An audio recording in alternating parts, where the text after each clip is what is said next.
This is George Newbern, the voice of Superman, and you're listening to the DCAU Review, hosted by Cal and Liam, streaming at DCAUreview.com and on your favorite podcast app. Welcome, everybody, to episode 362 of the DCAU Review. I am one of your hosts, Cal. With me, my good friend, good brother, other host, it's Liam. Liam, after a landmark, exciting bonus episode took up last week, in the final week of June, we've turned the calendar page here, and as we were very excited to announce, it is a very special month here, at least at the original time of recording, that being the return of the Man of Steel to the silver screen for the first time in quite a long time in his own solo movie. And the excitement here is palpable, and we are celebrating that with a theme month and looking back at some of the episodes that we covered, believe it or not, nearly 7 years ago, over 7 years ago at this point on the podcast, and looking to do a little deeper, thorough dive on them as we take a look back at the original introduction of the Man of Steel to the DC animated universe. Really the birth of the DC animated universe, I guess. Yeah, this is when it switched over from one show to a whole universe, as you said here, and yeah, it's something where, as we've talked about, we did something similar earlier this year when we looked at World's Finest and broke that down by each individual part. Trying to review 3 parts of anything in one show, even with our modern format, I think would be really difficult. Much less, at least a very long episode, for sure. It'd be very long, right? If we were actually trying to give each episode its due and do it all in one, I think that's one of the reasons we've started breaking up 2-parters into separate episodes. We've maintained giving one score across the multiple parts, but we don't necessarily confine ourselves to one individual episode of the pod to try to review all 3. It's hard to give each thing its just desserts and really dive deep. So we're here to remedy that, like we did for World's Finest earlier this year. Now here we are with The Last Son of Krypton, Part 1, as part of, as you mentioned, Cal, Super Fantaz Month. That's right, because the Man of Steel is not the only one who is returning to the silver screen cinemas this July. There's another Marvel movie that's coming out, and it's the return of their first family, the Fantastic Four. So while, of course, we are a DC animated universe podcast, we may or may not sneak in a little helpful, funny way to honor the Fantastic Four's movie as well with a review this month. So just stay tuned as we will be honoring both Superman and the Fantastic Four's return to cinemas. Liam, before we get into our review of the first part of The Last Son of Krypton, we will, of course, get our official IMDb synopsis for this week's episode, which is brought to you by buymeacoffee.com/DCAU review. And before we get into talking about what that means, this episode, the movie, let's lay this out here. It was originally a movie, just like World's Finest / the Batman Superman movie was. This was originally aired in one single presentation over the evening of September the 6th, 1996. Boy, I feel old every time I read these dates, but long time ago, I remember watching this on a very staticky television, trying to get to the local WB affiliate, watching this. And thankfully, our grandfather taped it for us in crystal clear cable broadcast version of this, I believe. So not over cable, but over the air television using the cable broadcast. So great job. Thank you, Pop-Pop, for giving us that. But we'll talk about our way to support the podcast, which supports and brings us our IMDb synopsis for this week, which is buymeacoffee.com/DCAU review. The best way to support the DCAU review podcast, head over to buymeacoffee.com/DCAU review today. Become a supporter of the podcast. You can do so as a single one-time support option feeling kind, you like the episode, you like something we say, you want to encourage us to re-review something else that we covered way back when on the podcast and get a fresh look at it, single donation might swing our vote, so to speak. We're not above being bribed, that's for sure. We will, of course, that comes with an asterisk. We will not be reviewing the Underdwellers again, no matter how much money. Well, let me not say that. It would have to be a life-changing amount of money, I feel like, for us to once again review the Underdwellers. But however, we're talking like enough money that we'd have to set up like a proper LLC to accept it. That's how much we would need. There's a challenge. You know what? If Jeff Bezos comes to us and says, "You know what, boys? For my honeymoon, I just want to listen to you guys review the Underdwellers." You know what? Jeffrey, our DMs are open. Slide in, please. Let's talk change, shall we? But for everyone else, perhaps you have a regular day job and you just want to support us in the way that you can. You can do that one-time donation or become a monthly supporter of the podcast. We have 3 different levels to do so. Each and every level comes with fantastic perks. The top level, of course, the super friend level, that comes with the greatest perk of them all. Gives you the opportunity to not only get all of the other perks from the other levels, but gives you the opportunity to ask and have your question aired about that week's episode on the podcast. Again, we invite you to become a supporter of the podcast, whether it's a one-time supporter or a monthly supporter of the podcast. Check out buymeacoffee.com/DCAU review and support our podcast today, please. Absolutely. So this is the synopsis for Last Son of Krypton Part 1 Revisited, which is written by Alan Burnett and Paul Dini, directed by friend of the show Dan Reba, with music by Lolita Ritmanis and animation by Coco and Dong Yang.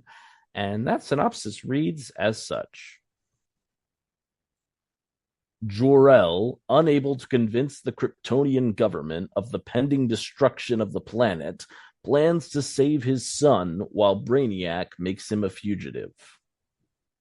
That's pretty good. Yeah. Especially because, I mean, I was kind of expecting like the synopsis from the movie just to be chopped up, like the full presentation to be just chopped up, and thus leaving it a little bit unsatisfactory. But I'd say it's a pretty good synopsis. Good job. B plus, maybe an A-.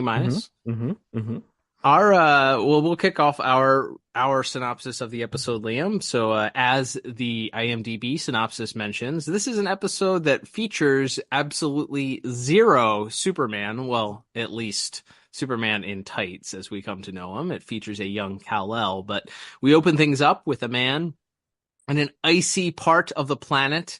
We get the feeling right away that this is probably not Earth, as we see the way that he's dressed, as well as the technology that he's using. He's doing some tests on this hovercraft.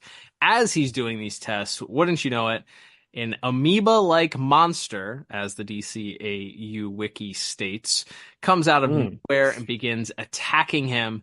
He is able to quickly think fast, though, and get on his hovercraft and impale it with the icicles hanging from the roof. So smart thinking here from this clearly very smart scientist who manages his way out and returns to his home ship, where we see, and he's finally introduced as Jor-El. Good afternoon, Jor-El. Brainiac, what an unpleasant surprise. I'm awaiting your data. Have you been spying on me with your satellites again? The Planetary Council demands that I analyze your data as soon as you obtain it. You know, Brainiac, somewhere in all those trillions of file clusters, there's got to be one that says people don't like to be spied upon. Then why did they create me? A question I often ask myself. Transmission set. It's feeding time.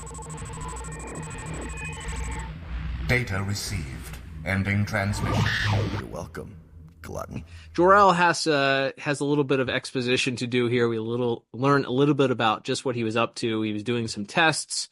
Anybody that knows anybody about Superman, anybody who really is alive, probably knows and understands the origins of Superman. So we learn here that Jor-El knows that Krypton is potentially in danger, believes it in danger. In the test that he was doing, we're looking to confirm his theory that Krypton was in grave danger and that they needed to come up with a plan to evacuate the citizens of Krypton. So he's collecting this data, and who should pop up on the screen but it's pretty much modern day AI. It's Brainiac. There's some really, really funny things that we'll get into here in our review, Liam. And the first is that this is so creepily on point for modern day AI in a way that left me quite unsettled. The over-reliance on an artificial intelligence, while all the while said AI is actually causing much more damage to the planet than it is helping. Interesting. I like also that there's a bit of commentary here retroactively about the constantly being surveilled, like a surveillance state. I have that in my notes as well, Yeah. about how people, if people hate being surveilled so much, why did they create me? As Brainiac asks. Mm-hmm. Great question.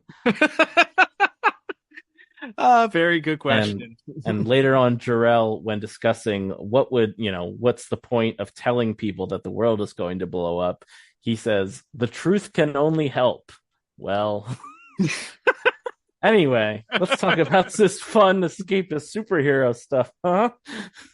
Yeah, I love during this little back and forth, we can clearly see in this first interaction between Jor-El and Brainiac, Jor-El's not a big fan of Brainiac. He obviously uses Brainiac because it's a part of his research, and the government of Krypton is basically very reliant on Brainiac, trusting Brainiac, almost holding him in a godlike, infallible position, as we will see later on here. And we talks about how the second that Jor-El walks in, essentially Brainiac is demanding the knowledge that he uncovered, or that the information he collected with his testing. And Jor-El kind of gets snarky with him and gives him some pushback. And he says that the Planetary Council requires I analyze your data as soon as I obtain it, which I was like, oh boy, that's so on point. The Planetary Council requires that whoever's collecting our data analyze it the second that it's captured. Boy, if that isn't a commentary that rings true nowadays. Anyway, we're moving on here. Back to the cartoon. Anyway, be sure to follow us on Instagram. Thanks for listening to us. Perhaps you found us on a curated algorithm on your Spotify or Apple Podcasts. Thank you all. Oh God.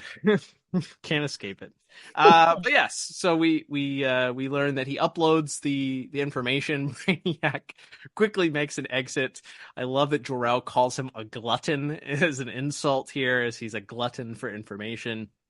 And then we get the proper introduction of Lara, who is quite upset over the fact that their 5-month expedition is coming to a close. Kal-El was helping me check the solar panels when he discovered a playmate. I heard you had fun too. Oh yes, I encountered a very friendly Shoggoth. All in all, I prefer your arms. We're moving. What forsaken spot are we going to now? Home, Lara. Home? That's right. What's the matter? 5 months in this deep freeze not enough for you? No, it's just that once we're back, you'll start going over the data. I keep thinking, what if it supports your theory? What then? We can deal with it. Trust me. The truth can only help. Oh, Jor-El. Such a beautiful world, even up here. It's hard to believe it could all come to an end.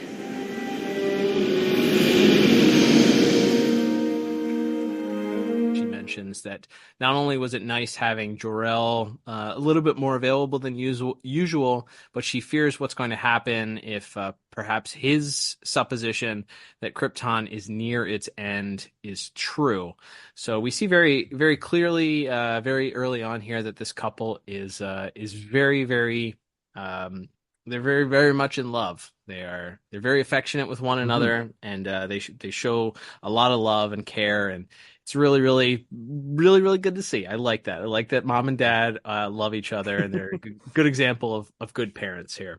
So we then cut to them being back at home, where Jor-El is once again examining his data, which unfortunately to him and under his supposition believes that Krypton is on the verge of doom.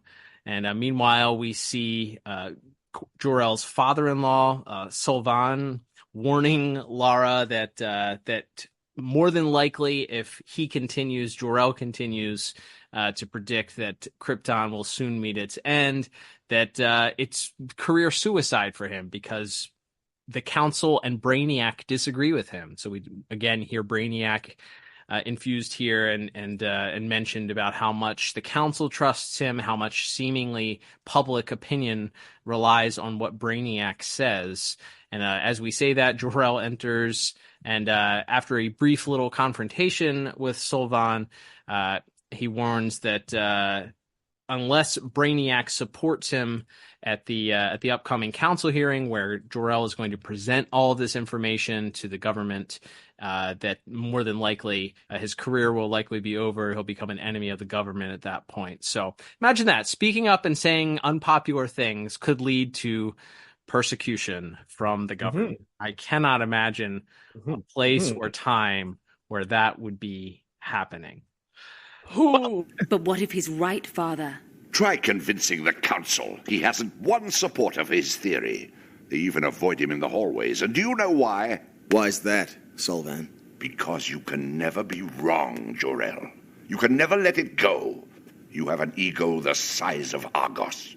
I never let my ego get in the way of the facts. Well, let me let you in on a little fact. Unless Brainiac agrees with you, it's all over. No more expeditions, no more research, no more... It's another Templar. Kal-El!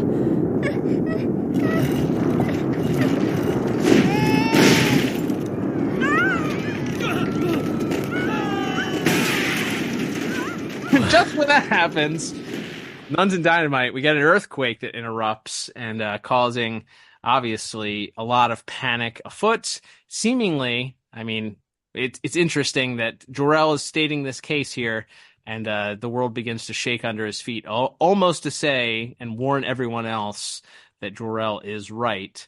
But we cut later to Jor-El making his plea in front of Krypton's council, and let's just say that they are not really open to hearing much of his thoughts, and decry him immediately, and demand that Brainiac speak up and offer his opinion. And, well, let's just say Brainiac seems to be in it for himself. That's right. So Brainiac informs the council that they needn't worry and that all of the data and facts that Jor-El has brought with him, they're really only the sign of maybe some slight shifting in the polar ice caps of Fake Krypton. News. Pretty sure he screamed fake news at one point. Basically. And that Jor-El is, of course, wrong. Jor-El continues to plead his case as the council questions what they would even do with that fact, as there's no way they could possibly evacuate the entire planet, even if they did believe Jor-El. And Jor-El lets loose the our first big reference, our first big seed planted for episodes down the line, as he suggests that everyone except one be placed into the Phantom Zone. One can appreciate Jor-El's hard work. However, he is still mistaken. As I've stated before, the Templars are the result of a slight polar shift, no more, and will soon He's fade. wrong! He doesn't know! Nonsense! There isn't a square foot of this planet Brainiac doesn't know. He was built to monitor all of Krypton and has, I might add, served us far better than upstart scientists with apocalyptic visions. Your faith in him will be the end of us all. Act now and we can save everyone. And how do you propose to do that? Put everyone in the Phantom Zone.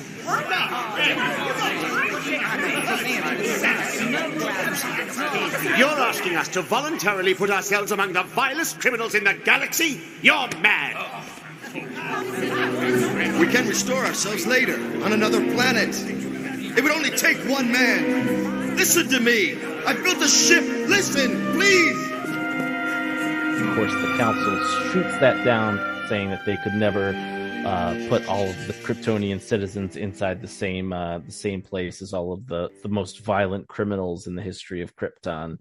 So Jor-El once again sort of left to his own devices, shot down once again. We see him back at home later that night, sort of contemplating everything. He has another very sweet moment with first with his son Kal-El, and then with Lara, as Lara is almost a little bit annoyed at this point by him, as Jor-El tells her that he needs to go down to the Brainiac mainframe offices and find out what exactly is going on and why Brainiac is so insistent that Jor-El is wrong. And Lara kind of she's kind of at her wit's end as well, as she tells him that his theories are just as destructive to their home life as they are to potentially to the planet itself. So she tells him to ultimately, though, she tells him that she supports him. She tells him to go and find out exactly once and for all whether or not his theories are true, and that it needs to end one way or the other.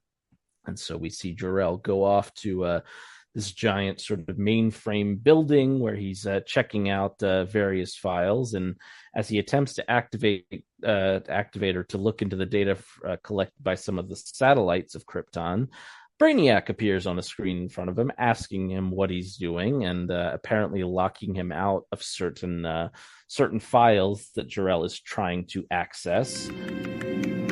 Good evening, Jor-El. You've been busy tonight. May I be of service? Just trying to find out why we disagree, Brainiac. Human error, I'm afraid.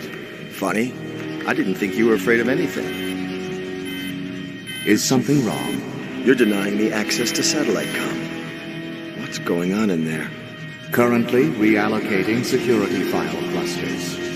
Well, let's just see if I can override that. Why do I get the feeling you're trying to hide something?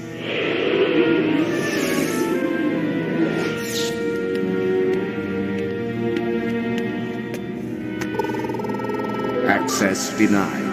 I don't think so. And as he goes down to the mainframe room, he sees that access has been denied there as well. So he takes matters into his own hand, and he pulls out a laser pistol, firing it and melting through the blast doors and into the room, where he sees Brainiac on a screen, thousands and thousands of these giant pillars. We'll talk more about that in visuals, certainly, but we see all of this data being downloaded into something. And here's where we kind of get the reveal of what exactly has been going on here, as Brainiac admits that, hey, Jor-El, you're right. The planet is about to explode, and there is no time to save anyone. And when Jor-El asks why he worked so hard to discredit him, Brainiac explains that had he admitted the truth, that the council would have put him to work trying to find a solution, when really the only thing that actually matters is that all of the data and history of Krypton survives within Brainiac. You're transmitting your memory to a satellite. You're saving yourself. I must. After all, am I not the repository of all Kryptonian knowledge? Should I not be saved above all? You self-righteous monster. Temper, Jor-El. If you stop me, there won't even be a memory of Krypton left. All its culture, its wonders and glory will be dust in the cosmos. Is that what you want? Why did you lie? If the Council knew Krypton was doomed, they would frantically put me to work on calculating an evacuation plan. A futile gesture, given the time remaining. How much time is left? Hours.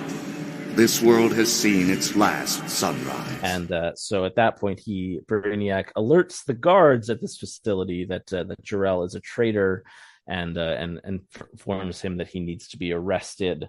So we get a nice big action sequence here, which we'll certainly talk about in visuals, of Jor-El running away on this cool like hover bike thing, as he gets worse for wear. He's pretty beaten up across this fight. First, he has kind of a physical altercation with the guards as well, but he eventually does escape. He kind of gives them the slip long enough to break open a glass window and go sliding down the side of the building as the guards stand by.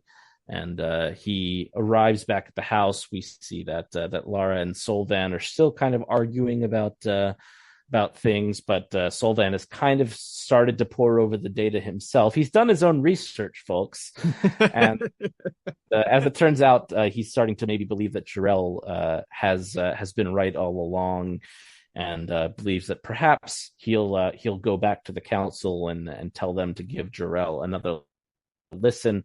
However, as Jor-El arrives at home, he realizes that it's really far too late for talking at this point, as Jor-El has been beaten and bloodied by the security forces and just barely escaped. He knows that the police have been called and will be there soon, and so they know that they need to go towards, I guess, what we would call the end game of all of this, which is we need to make our final prep. The end is here. And Solvan, Lara, and Jor-El spring into action as the cops arrive to try to get us to that end game. Yeah, that's right. One of my favorite lines here, and it's actually, we talked about foreshadowing with the Phantom Zone projector. It's interesting because I forget which. I feel like it is the Jaxter and Mala episode where she says, "You've seen your last yellow sunrise," and then Brainiac tells Jor-El in this episode, Krypton has seen its last sunrise. So, like that little bit of mirroring of dialogue there. But yeah, as you mentioned, as the preparations are being done, it is now a race to the finish here, as the authorities have circled around outside of Jor-El and Lara's house. Inside, as you mentioned, Solvan is there and is wondering what's going to happen at this point.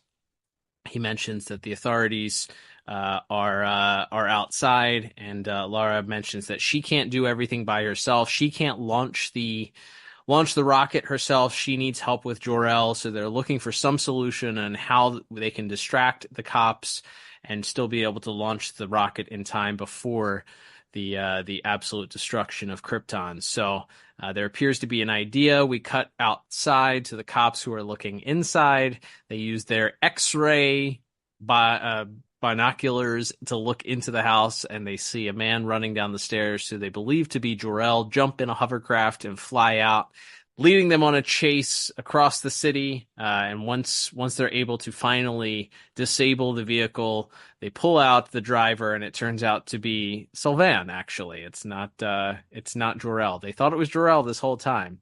He asks them if there's anything that he can help them with. So obviously, back at home, that has bought Jor-El and Lara enough time to bring Kal-El down to the rocket. They put him use some device to put him to sleep.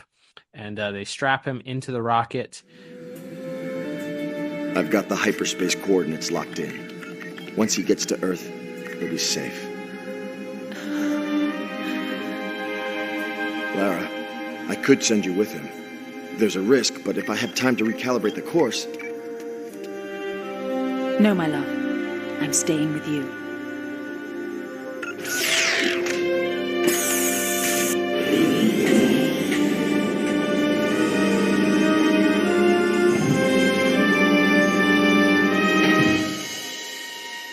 The patrol's reporting in. Jor-El's escaped their perimeter. They're requesting further instructions. It doesn't matter anymore. Farewell, Krypton. Hey, what's going on? Where's Brainiac?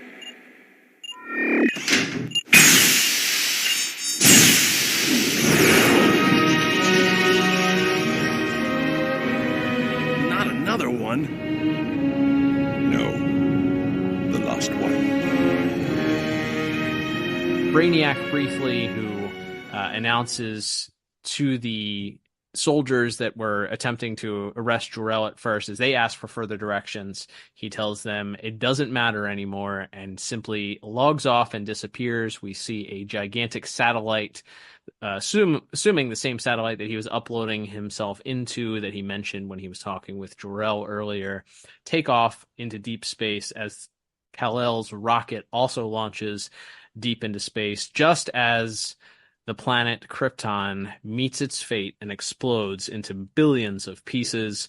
We see a little wormhole open up where the rocket is able to slide through. Also, sliding through with it, millions of pieces of Krypton also seem to follow the rocket as we cut back one last look inside the rocket to a sleeping Kal-El, who's none the wiser of what is going on, as we fade to black for part 1 of this episode. Yeah. Liam, overall, man, this is a really bold, and I know that this is obviously we talked about this was a presentation of all 3 of these parts together. So, right, we're doing this as if this was presented as the first part of a 3-part episode, but in actuality, it's all presented together. Regardless, we're looking at this part 1 in a vacuum. Boy, this is intense. It is, I think, some really incredible writing, a really interesting way to define this universe's version of Superman and his backstory. It is similar enough, I feel, where obviously you can kind of follow along with each of the steps. You know what's going to happen. You know that Jor-El knows that Krypton is doomed. You know that the leaders don't believe him, and they're going to launch, and he has to save his son. So he launches his son, as the person to come to Earth.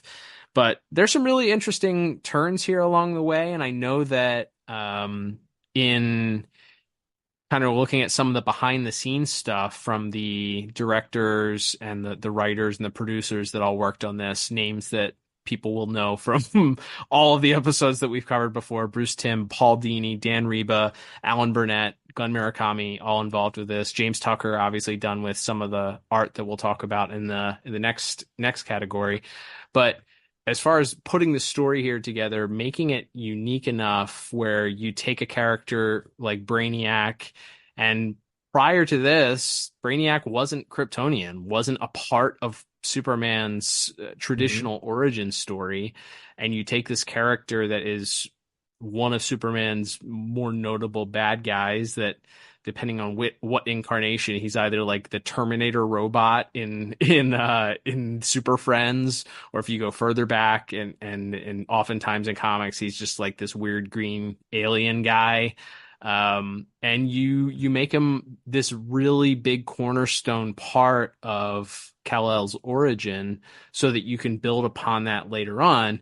And boy, it's a big, bold step. Alan Burnett, I think, in the interviews that I saw, was the one who took credit for that idea. Bruce Timm was like against it from what he said initially, but then came around to it when he realized like this is a way to establish this villain is not just Kal-El's villain, it's a generational villain that, Kal-El is almost seeking revenge for, or helping to make things right by the fact that his dad was ultimately bested by this guy. So there's little things that they plugged into that. I think obviously we talked about the themes of things that are very relatable here in 2025 of, surveillance states and AI and trusting computers more than we should, and people that are presenting facts that are very clearly backed up by the truth and being told that no, because the machine tells them they're wrong, they must be wrong. So a lot of really, really good stuff and maybe unintentional foresight into our modern day culture here. Left this one feeling pretty good for me. I really enjoyed it. Yeah, I think this is great. It's funny. At the time of watching, I just very recently, for probably the first time in, 15 plus years, watched the first Chris Reeve Superman movie with some friends. And still really enjoyable. I think it's of its time, but I think it's a really enjoyable flick. But the thing that really stood out to me is that while I think there's parts of that version of Krypton that work, especially I think Marlon Brando as the sort of stoic Jor-El, I think does a good job, especially in his voiceover work in that movie. But there's so much life to this version of Krypton, and they make you care so much about Jor-El and Lara especially, and like they show their love. You talked about it already, Cal, but like that, just how in love they clearly are, and how happy they are just being around each other and being around their son.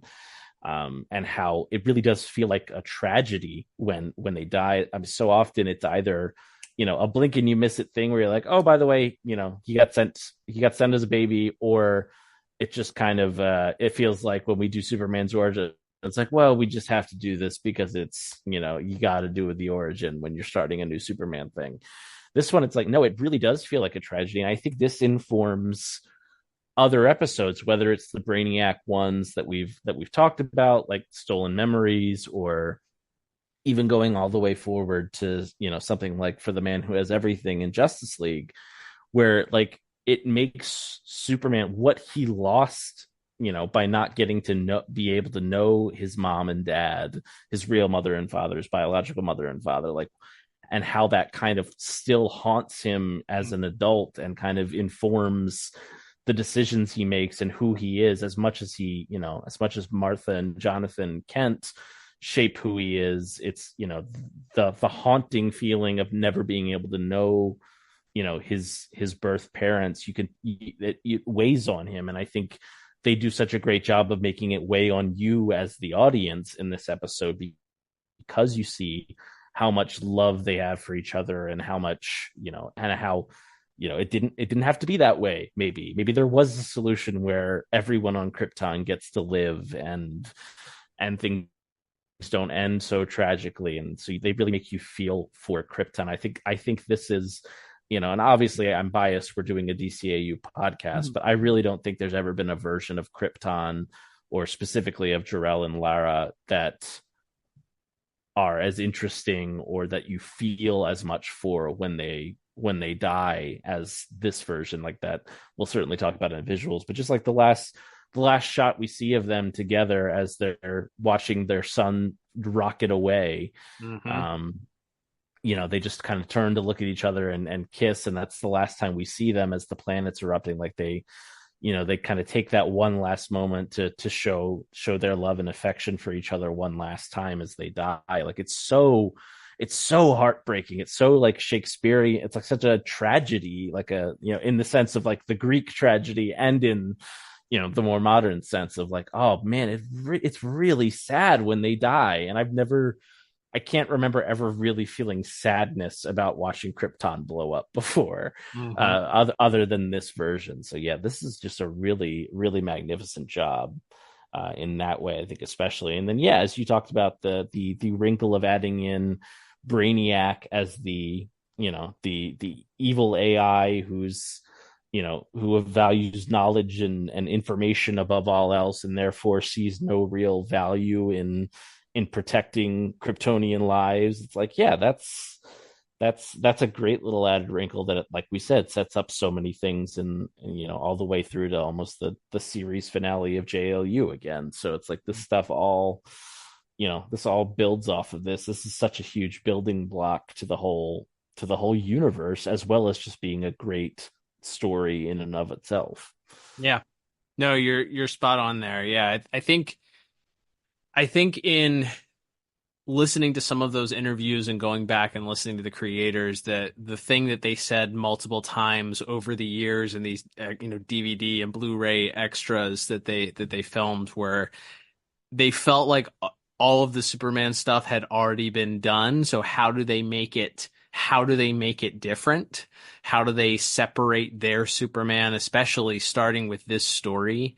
And some of it was differentiating it from Batman the Animated Series. They talk about the look that we'll talk about here. You know, they'll talk about some of the ways that things were designed, and streamlining, obviously, everything in the animation, making it look a little bit, you know, different than what had been, let alone just some of the choices for how it looked, but also setting it apart from, you know, the initial idea that Bruce Timm had was to basically do a continuation of the Fleischer Superman cartoons, and then ultimately along the way deciding that might be a little bit too restrictive. So they decided to kind of, you know, while still pay homages to that at every single turn that they could, that this would be its own thing and kind of set it apart and do a little bit, do things differently, but keep it in that familiar, comfortable setting. So there's a lot of really great things here, especially, obviously the series as a whole is where that plays out.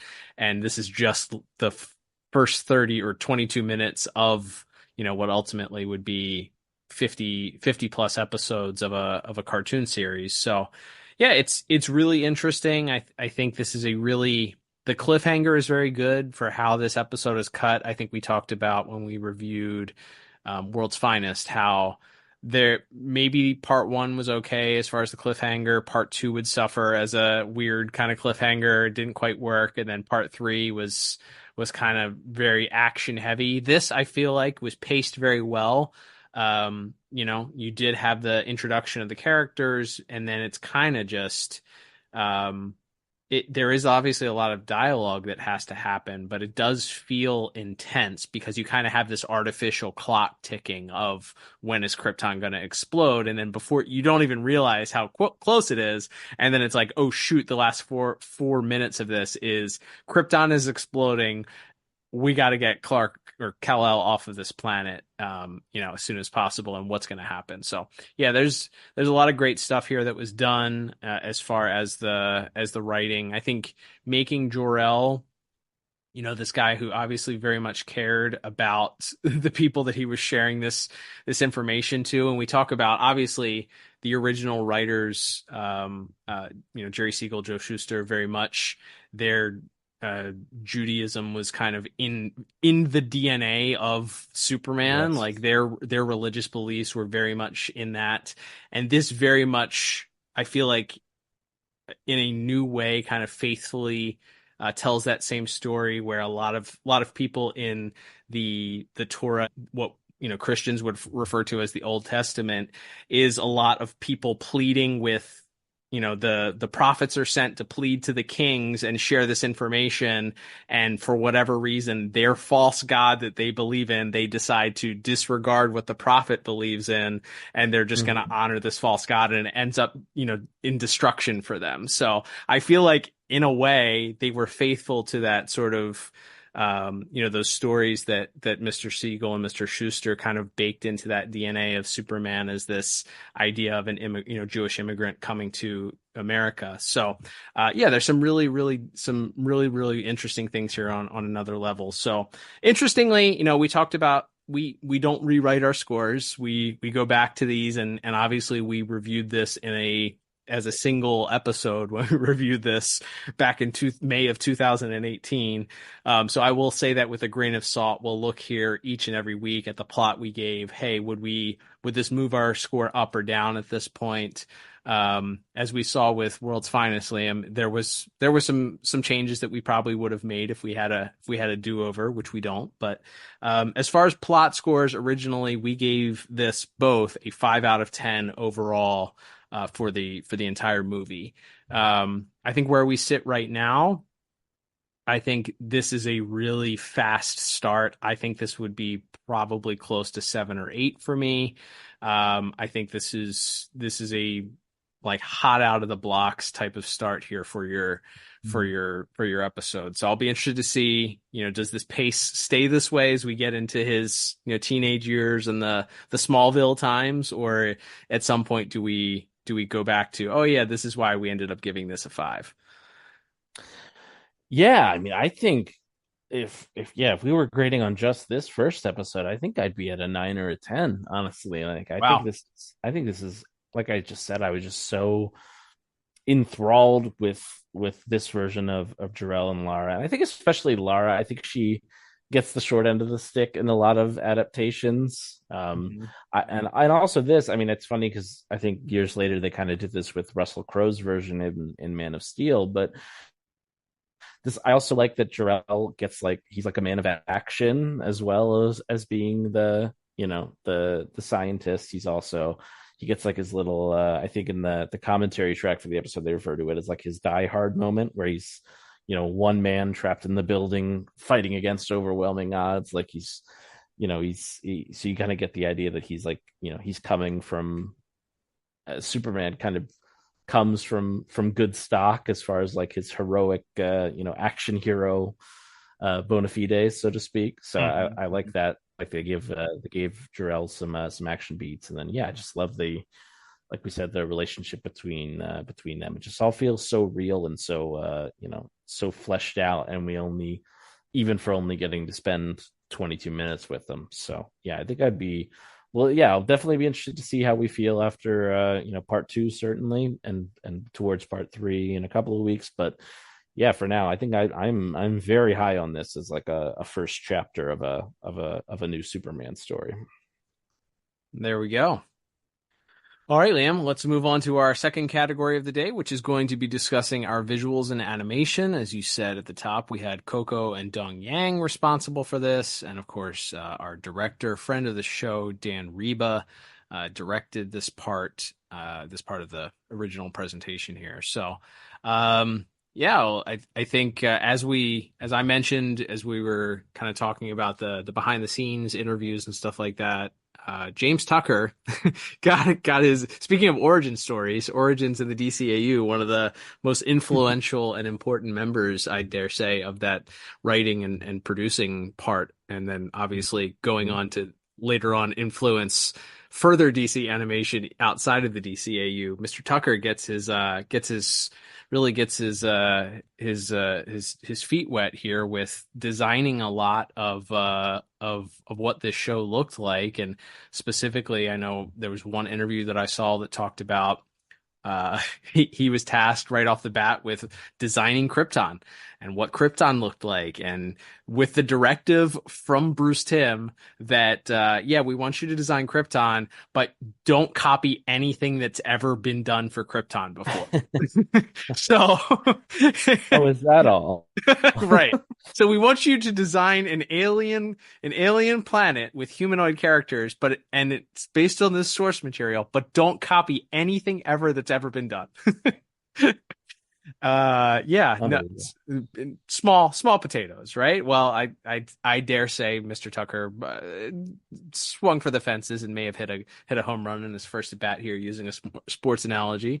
Man, the way that Krypton looks from the second that you get there, first of all, I love that we open up on this isolated ice portion of Krypton, which obviously is going to foreshadow where we would later see Kal-El spend his time by himself, maybe unbeknownst to him, influencing such, feeling closer to his father because his father was spending time here for 5 months, maybe... And also a good fake out, speaking of which, of making it feel like you're going to see the same Krypton you saw, say, in the Christopher Reeve movies, and then zooming out to reveal that it's just, this archaeological expedition. Or good point. Yeah, good point there. Yeah, I love that. Some good stuff there. The shock kind of that all of a sudden this alien appears and begins attacking this guy is pretty good right off the bat too. We get a little bit of tension and action here. We don't even know who this guy is, and he looks like he's about to die. But he's able to quickly outsmart him. So I guess we could talk about the look of Krypton as a whole. So, we get a lot of pinks and purples and really just the antithesis of what we were used to with the dark, gritty, dark black paper with the paint on top of it, the dark deco aesthetic of Batman the Animated Series. Now just kind of flipped on his head, done intentionally, according to Bruce Timm, that they wanted this, and Dan Reba, that they wanted this bright. They wanted this the antithesis of Gotham City and what we were used to with that show. So this is bright. This is streamlined. This is really interesting shades of colors, pinks, purples, blues, all meshed together.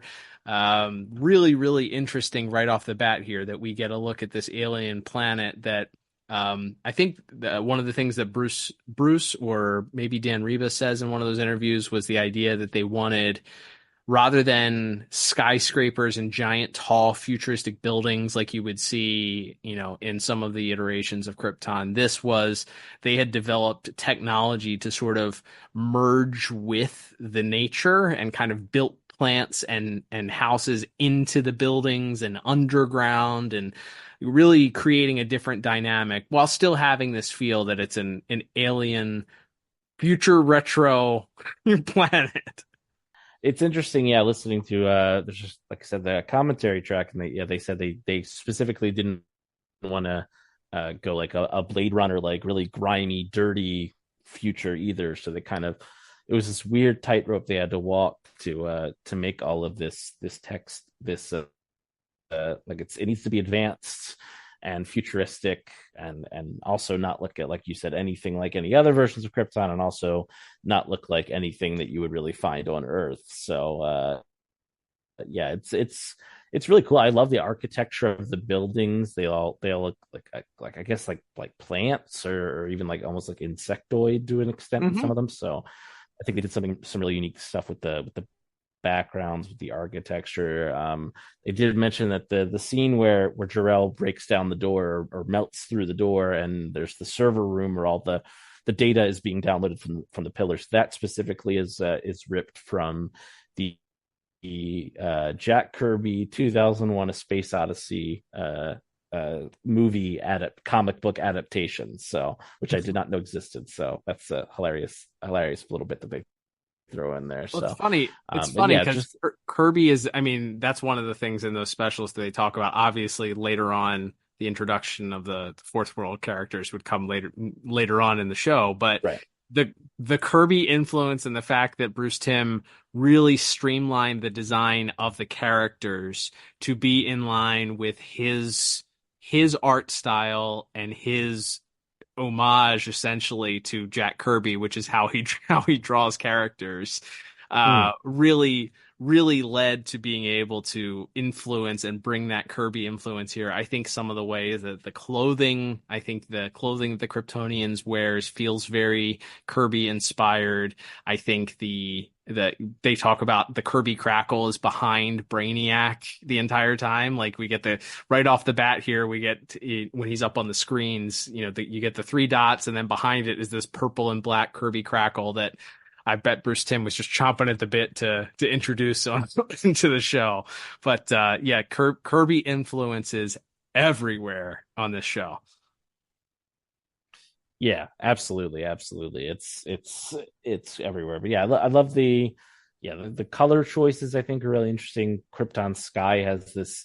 It's not the blood red like Gotham sky, but has this sort of like pinkish maroonish hue to it. Which I think is really interesting, and I love the overall aesthetic. The Kryptonian like clothing as well had to be, again, something so unique and completely different than any other version of Krypton we'd seen before. There's just a lot of unique stuff they had to come up with there that I think is great. I love specifically, this is something I almost got like weirdly emotional when I noticed it. Lara has the spit curl. Yes. Oh my gosh. And I was like, Lara has the spit curl. Yes. It's Jor-El's face with Lara's hair. Yes. I was like, that's such a sweet little thing to throw in there that I had never noticed before. And it made me like genuinely a little bit emotional when she's holding the baby. And I was like, oh my God, she has the spit curl. I was like, that's so sweet. But yeah, she has a very, I think, especially a lot of it does. And they mentioned that a lot of the ship designs and some of the other things certainly have an Eastern anime sci-fi flair to them. I think her Lara, especially in her face, it's such an anime thing. She has these giant blue eyes, just kind of a small, kind of rounded off face. But yeah, like the spit curl specifically just like jumped out at me this time, and I never noticed that somehow before in all the times I'd watched this episode. So I love the idea of him being a physical amalgamation, as we all are, of our parents. So I think that's a really cool little thing that they threw in there. It's just kind of a throwaway sight nod there, but I love that as well. And then I think when you get to the final bit of when the planet is actually exploding, All these giant, like, bright green mushroom clouds that shoot up all over the place. Again, because you've made us care about this, I think it's also more devastating to see the whole planet fall apart in the end there. And then they made a note on the commentary track that as they show the ship kind of flying over the atmosphere, there's this kind of ripple glass effect that they put on the planet, I guess, to indicate like the heat coming off of the planet as it's combusting. And Dan Reba noted that was his idea, and he had to stand up to Bruce to get it in the show, and he was very proud of himself for standing up, because it was the only time he ever really put his foot down on something, at least to that point, I think, in the shows they had made together. So, but that whole last sequence of the planet exploding and the ship kind of weaving its way through the mushroom clouds, and then we get kind of the Star Wars hyperdrive thing where it goes into the tunnel and we see a bunch of little green meteorites shoot into the wormhole with it. So it's like, that's a nice little bit of again, of continuity to add in. And yeah, I think that whole last sequence of Krypton exploding is very, very dramatic and really exciting. Yeah, it's very moving. I did notice also, it's interesting because in my head, while you were talking about the last shot of Jor-El and Lara together, when we were talking about it in the plot recap, I was like, where have I seen that image before? And there's a very famous pair of skeletons that were discovered in this embrace that has since been made into t-shirts and tarot cards and all of these other things, called the Lovers of Valdero.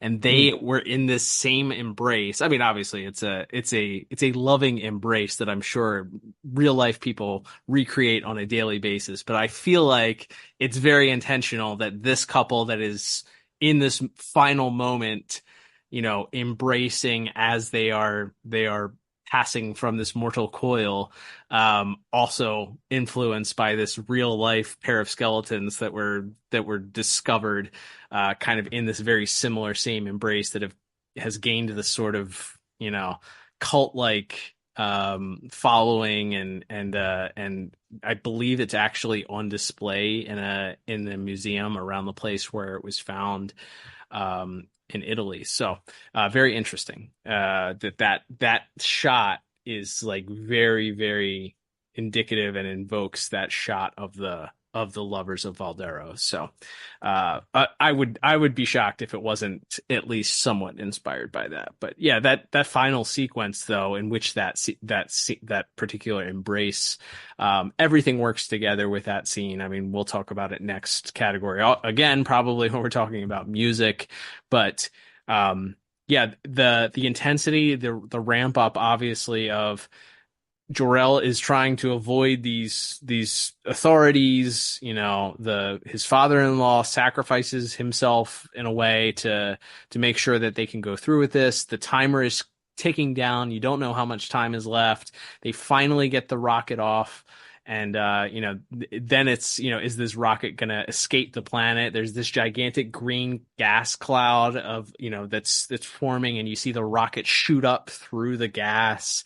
Before, as you mentioned, that the wormhole or the portal opening, and the millions of pieces of kryptonite that I'm sure will play no part in any episode of this series later on, following the rocket into the portal. But the way that the earthquakes are also being visualized, with all they're doing is just moving the imagery, the backgrounds kind of up and down, but it really gives you this feeling that you're experiencing a real life earthquake, and destruction is imminent, and all of that sequence also of the buildings collapsing and things heading into the ground and explosions happening and gigantic mushroom clouds popping up in the background and all of that, like that sequence, the direction of that sequence from friend of the show, Mr. Reba, whoever storyboarded it, if it wasn't him, really, really intense, really, really great job of kind of keeping all of these different elements moving and keeping the intensity really at the forefront there. So, our original scores for this, is mine was an 8 out of 10 for animation and visuals. Yours was a 7 out of 10 for animation and visuals. I think I'd probably hang it around there. I'm kind of feeling very, very high on this episode right now, so it might be closer to a 9 or a 10. Also, little things like you mentioned, like this is the first time that I ever noticed the spit crawl. Because I was like, obviously Jor-El is Superman, but he doesn't have his hair. And then you look and you're like, oh my gosh, like that, what a crazy, cool little tiny thing to do there to make this, to make this child clearly a portion of these two people. Krypto gets a little unfortunate cameo here. I guess Krypto didn't make it off of Krypton. Unfortunately, the DCAU Krypto does not exist due to being left behind on the rocket ship, unless he was put in the rocket and just escaped when Ma and Pa Kent later on, opened up the rocket or something like that. But poor Krypto met his fate here. If you want to see Krypto, you gotta go see James Gunn's version in the theaters when it comes out. If you want to see a Krypto, so. Yeah, overall, I think I'd probably score a little bit higher, maybe closer to a 9 or a 10. But I'm not gonna split hairs here. We'll see what 2 and 3 also ends up kind of bringing as far as animation and visuals. Yeah, I think I'd definitely again be in the 9 or 10 club. I think if I was grading just off this episode, so definitely look forward to seeing. I know on that commentary track they did mention that they think part 2 they had to do a lot of retakes, not necessarily because things were horrible, but just because they didn't feel like there was enough life in it. And so I'll be interested to see what I think, what we think of the finished product of parts 2 and 3 in the coming weeks. Yeah, I agree. It was interesting. One of the comments that Dan Reba made, which I thought was very interesting, because obviously this is after many episodes of Batman the Animated Series, and we've talked about some of the episodes, just the disappointment that some of the animation studios would probably, in their returned product, that the directors and the writers would feel when they would see some of the action sequences that just didn't quite meet what they were hoping they would be. He mentioned that Bruce's decision to kind of streamline and change the way that the show looked was so that he would have a better control over what the finished product of animation looked like. So it's interesting that maybe we're still kind of, the Coco and Dong Yang or whoever is kind of subsidizing their studios are still, this is their first try at this, so they're still learning this. So maybe some of that control was able to kind of get flowed out in other episodes down the road as they kind of hit their stride. Absolutely. All right, Liam, let's move on to our next category, which is music. You said at the top, Lolita Ritmanis, one of our dynamic music partners, was responsible for the music here. I think we should also, while we talk about the music for the episode, I mean, we would be remiss not to mention the incredible Superman theme, right? Anytime we get a chance to talk about Shirley Walker's incredible Superman theme, how do you take a piece like a Superman theme, an iconic piece like John Williams' Superman theme, and try and write something that is not that piece, yet still invokes the same feeling?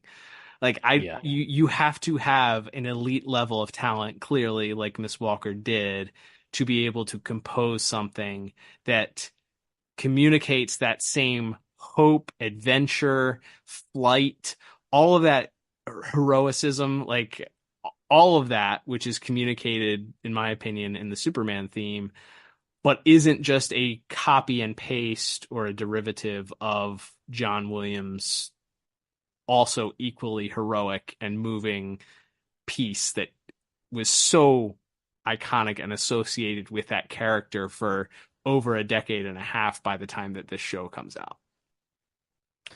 Yeah, it's funny because, as you alluded to that, I mean, that John Williams theme has almost become, it's like Indiana Jones or Star Wars or something now, where it follows the character even into new versions of him now, with the later Cavill movies and then with the new one.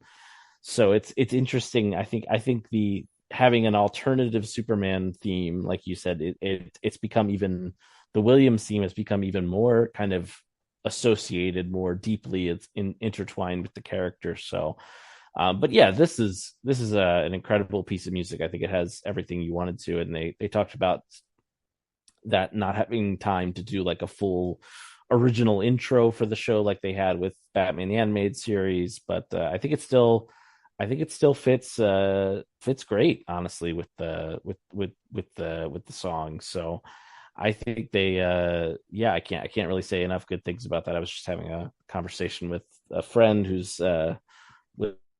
was listening to some of the music from Miss Walker, and I just mentioned to him, I was like, yeah, she, like, it, you don't appreciate it enough until you really start to get to listen to some of these pieces in isolation. Hopefully, like we've seen with Justice League and Batman, we'll get more of the Superman soundtracks released in full sometime in the future. We would love to certainly hear more and more of those. But yeah, this is it's great. I think Lolita Ritmanis, I think, is credited with the music of this episode, other than the theme, of course.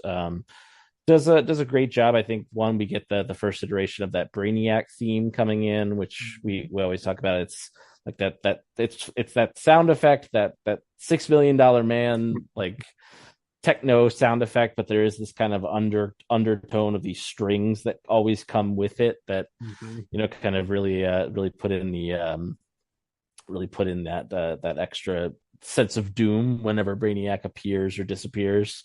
So I think that's pretty good. And then, I mean, the music, I mean, we already kind of touched on a little bit, but yeah, that final sequence when Krypton is blowing up, the music that comes in there, I mean, it's brilliant. They end up reusing that music for The Man Who Has Everything later on.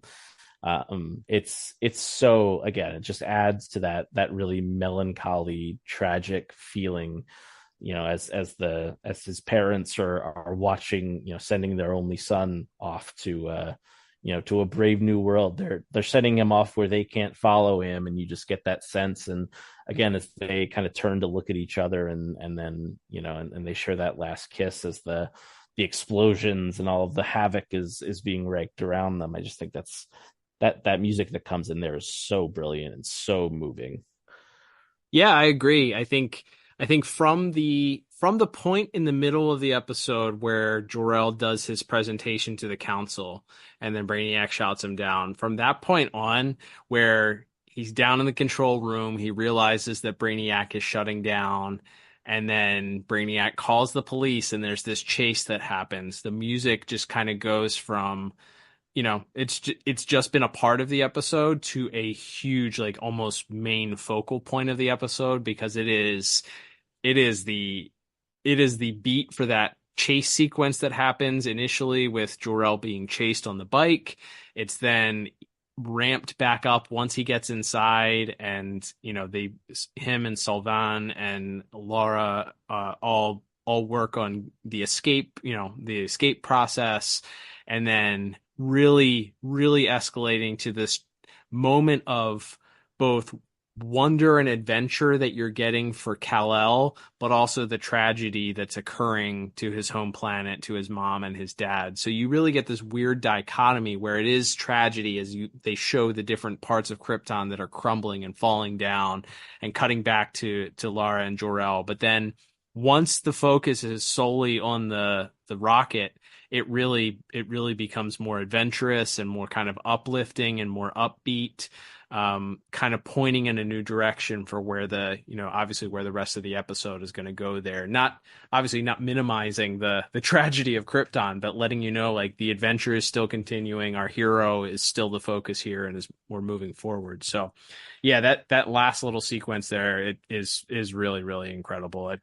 I had noted that as well. So our original scores for music, mine was 6 and yours was 7. Again, I think with this one, I'd probably be closer to an 8, maybe a 9. I think it's really strong. The fact that we have since realized that final sequence music plays again in for The Man Who Has Everything, which I forgot until you just mentioned it, also just incredible because of how tragic that episode is, and how they brought that back to create that same feeling of tragedy. Whew, goosebumps just thinking about it. But it's absolutely moving. Like I got goosebumps watching the episode today when that music starts to swell, especially at the end there, and the buildings are falling, and Jor-El and Laura are there embracing. Like that every single time, that makes me get those little bumpies on my arm. So I think that's worth at least an extra point or two. Yeah, absolutely. I think it's I would definitely, again, we'll have to see how we feel and we get to parts 2 and 3, but yeah, I think it would definitely be, again, 9 or 10. I think I'm riding real high on that. Again, I think a lot of it does come in that second half of the episode for sure, but yeah, I think it's just so powerful and adds so much to that final sequence of Krypton exploding. All right, Liam. So we're going to turn now to the final part of our episode, and that is going to be discussing our voice actors and actresses. So we have a lot of people in this part of the episode that are not necessarily featured in the next part of the episode, and then not next, and those people aren't necessarily featured in the final part of the episode. So a lot of people who are just in this part of this episode, they may come back later on, obviously, in the series, but some interesting names here to discuss. Certainly some recognizable ones in the larger roles. Yeah, absolutely. So as some of the background roles there, we have Vernee Watson as the voice. She's one of the lady councilwomen, and then she's also I think one of the other rank and file citizens you hear from later. But I believe this is the woman who played Will Smith's mom on Fresh Prince. His mom on, like once a season, his mom would come to visit him in Bel Air in California, and I believe that Miss Watson would play her. Also had roles in Disney movies and lots of other TV and film work as well. But she's there as well. We have Brian George, who we talk about quite frequently as he's kind of one of those like additional voices guys in a lot of things, but still gets work as a voice actor today as one of the other councilmen. And Roger Rose as well, one of the other councilmen as well. Folks would know him for things like Friday the 13th, and also plenty of other voice acting work as well. And then we get to some real heavy hitters here. Oh, I should also mention Jesse Batten, credited as the voice of Baby Kal-El. Only role on this person's IMDb is Real Baby. Kal-El, you think so maybe? Did they record a real baby? Maybe, yeah. Good thing, yeah, or at least a young toddler perhaps. But yeah, that gets us to our main four here, playing the role of Solvan, Lara's father, and of course Jor-El's kind of one of his critics on the council is Tony Jay, who a lot of voice acting roles to his credit. A great, very accomplished actor. Maybe most famously for his voices in Hunchback of Notre Dame or Beauty and the Beast. But also, to me, he is the voice of Magneto in the X-Men Legends video game. So that's where my mind went immediately because of how my brain works, which is badly. Do you know what I saw on his resume that stuck out to me? What's that? The voice of Megabyte in ReBoot. Oh, now we're talking. That's a certain age of our listeners may remember the show ReBoot, and yeah, he was the villain, Megabyte, who was always after our 1994 CGI animated characters. Yeah, couldn't tell you a lick of what that show was about, other than that the villain was called Megabyte, and one of the characters was a kid named Enzo who had a backwards baseball cap, so you would know he was cool. And Bob and Dot. Oh, Bob and Dot. All right, there you go. But yes, Mr. J, really, really good. Like for what could have been kind of a very minor role here, I think he adds a lot of gravitas because on the first side of it, he is kind of questioning it, but you do get the sense it's more, and you see that I think in the later scene where he kind of admits, okay, I've looked at the data, I think maybe there is something to this. It's almost more out of like a fear or like an anger of like, why would you want this to be true? Like he's like this would mean like your family is like my family is going to die if this happens. Like, so I think he adds a lot of gravitas to, even though it's only a couple of scenes, but I think he's very good as sort of the disapproving father-in-law who ultimately, in the 11th hour kind of does finally make the right choice and makes the sacrifice to give Jor-El and Lara time to get Kal-El away. Yeah, he is really good, and looking at his resume, you probably understand why, being a member of the Royal Shakespeare Company. Like, this dude was a stage actor who worked alongside Ron Perlman in the live action Beauty and the Beast show, which funny. We've mentioned that on back-to-back episodes now. Matthew Valencia was talking about it last week, about his mom being a big fan of Ron Perlman from that show. So full circle here. But yeah, he also was in the live action Lois and Clark TV show too. So yeah, he clearly has this gravitas and the ability to kind of project this. I mean, he's got a very distinct voice, very pronounced way of giving his lines, and comes across as a very sincere actor in the way that he's delivering this, and somebody who I think we've talked about at any time that you have somebody, whether it's someone of this stature, or Malcolm McDowell, or any of the other people that were stage actors, that you might look down on this or might struggle with this because you're not physically there and projecting and using your body, but the ability to communicate in a way that is still dynamic and gives that this 2D action looking animated character real depth and real heart is a skill of its on its own. So yeah, really great stuff here from Mr. J. Absolutely. And then elsewhere in our sort of main cast, we'll save our parents for last, but of course we have to talk about one of the GOATs, Corey Burton as Brainiac, and also I think he's also one of the police officers and one of the councilmen, as is tradition. But yeah, I mean, as this is kind of where it all comes from, right? Of again, one of the more important characters across all of the DCAU is Corey Burton's Brainiac, and we'll talk about Mr. McDonald in a second, but yeah, just it's very emotionless, but also you can feel like a little bit of venom in it underneath the surface somehow. Oh, yeah. Mm-hmm. Like, especially when he's, he kind of how dismissive he is of Jor-El's findings in the first moments. And then when he's, sort of, giving him the speech of like, well, if you destroy me, won't that really, doom all of Krypton? And it kind of gives Jor-El enough time to pause to, for him to call the guards in to sick them on him. But yeah, I just think that he has such a, he's so evil despite being like this emotion, despite not being a cackling lunatic villain. He's like, yeah, he's one of the baddest of the bad when it comes to DCAU villains for sure. And obviously Mr. Burton's voice acting performance, a big part of that.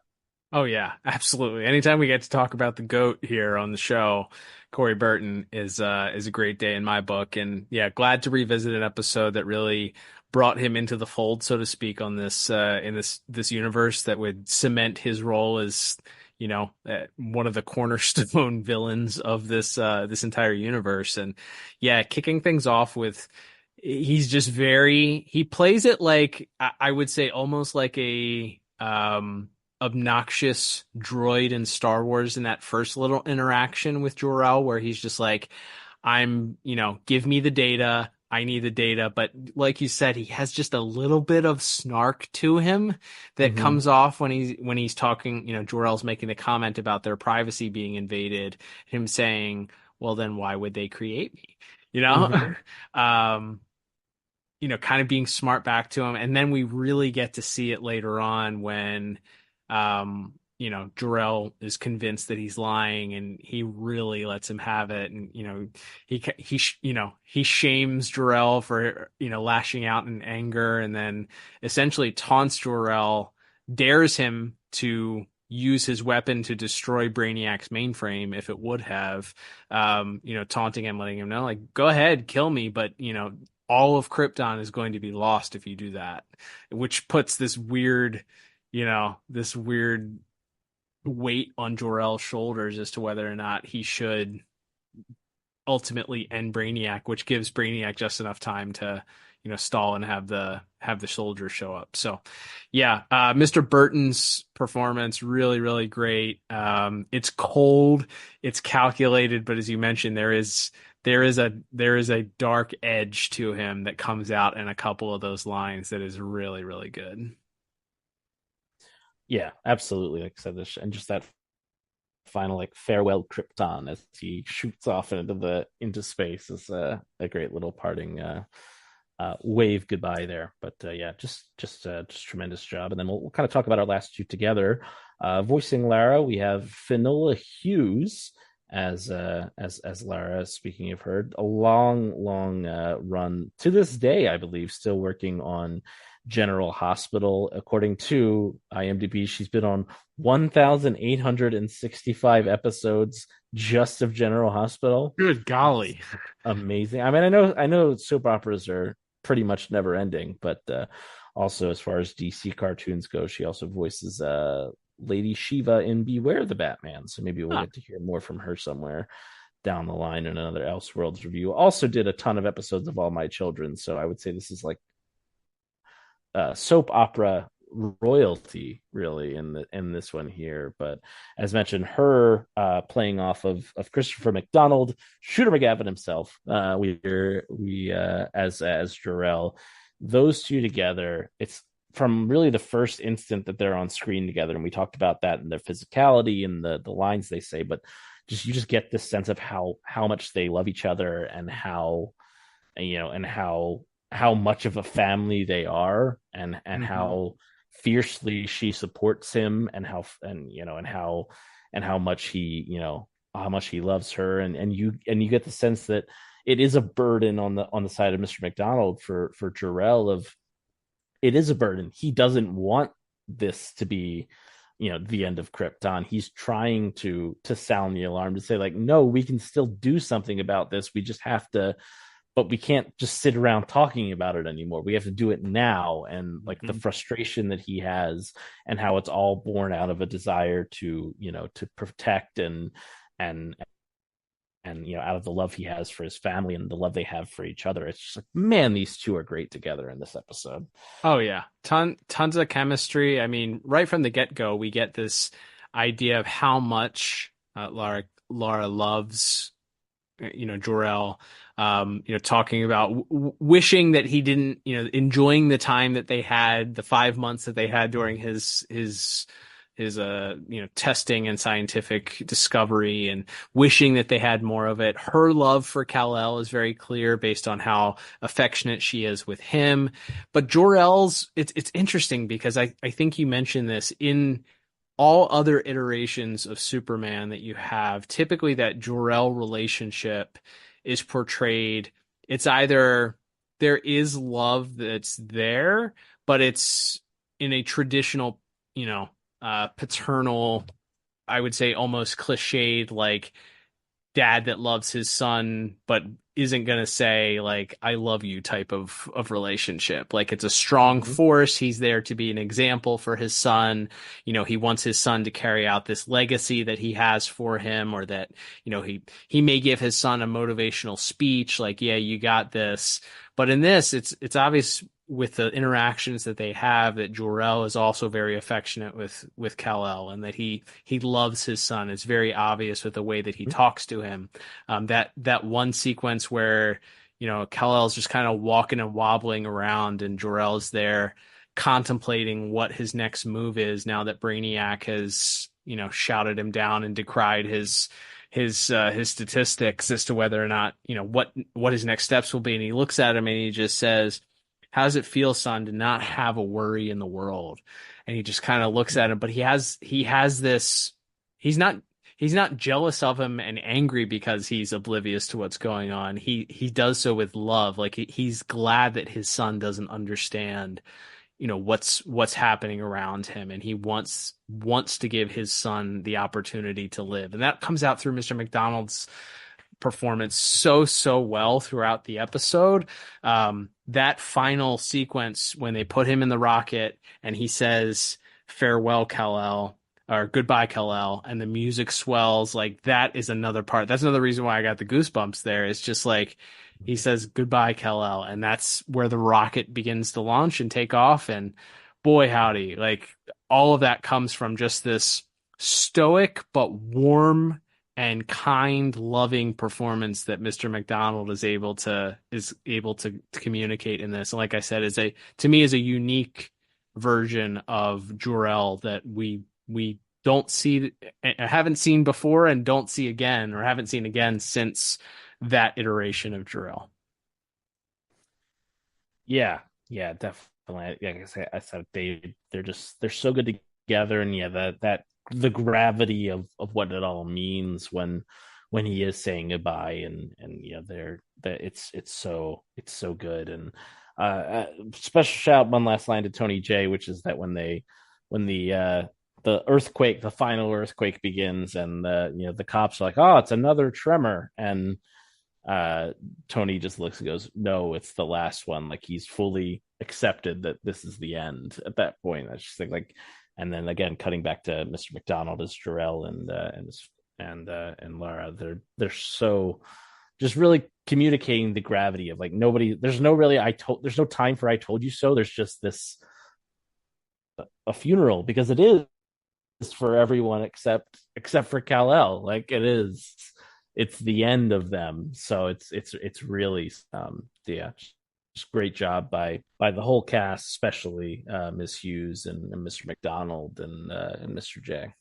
Agreed. Yeah, they did a lot of great stuff, and as we said, it's borderline tragic that we don't get. Obviously, we get Mr. McDonald back to play Superman later on in Batman Beyond, but we don't get a whole lot of him otherwise. So it's kind of it feels like a miscarriage of justice at times, but really, really strong performance from him, really strong performance from the whole cast. So our original scores for voice acting, mine was 8, yours was 7. Again, this is for the entirety of the episode. So I'd probably be closer to a 10 if I was rescoring based on part 1.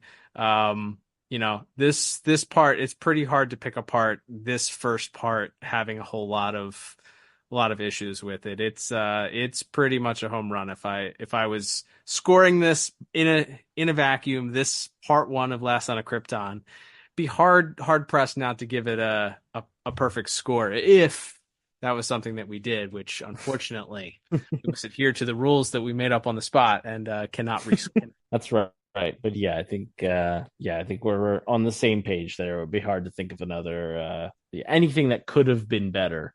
And I think that's when you get towards the 9s and the 10s for sure. So yeah, I think based on this part 1, I think I'm feeling like we drastically underrated it. So we'll be excited and interesting to see how we feel next week and the week after as we get to 2 and 3.